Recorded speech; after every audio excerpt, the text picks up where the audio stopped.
Assalamualaikum warahmatullahi wabarakatuh.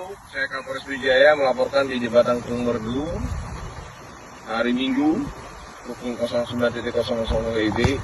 Melaporkan untuk Jembatan Krung Merdu sampai dengan saat ini memang dalam proses perbaikan. Ini adalah jalur nasional yang menghubungkan antara Pidijaya menuju Bireng.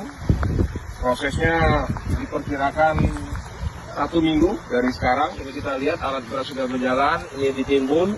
Ada batok kelapa, ini ada jembatan sementara, dan diharapkan mungkin seminggu ke depan bisa difungsikan atau bisa untuk dilintasi untuk masyarakat yang akan menuju dari Pidijaya menuju Bireng atau dari Banda Aceh nanti sampai dengan Bireng.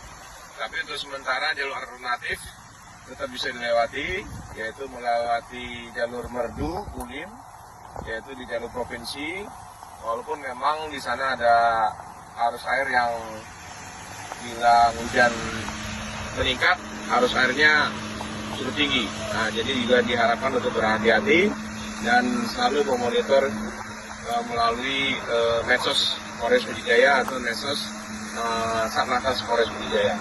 Demikian saya laporkan, terima kasih. Wassalamualaikum warahmatullahi wabarakatuh.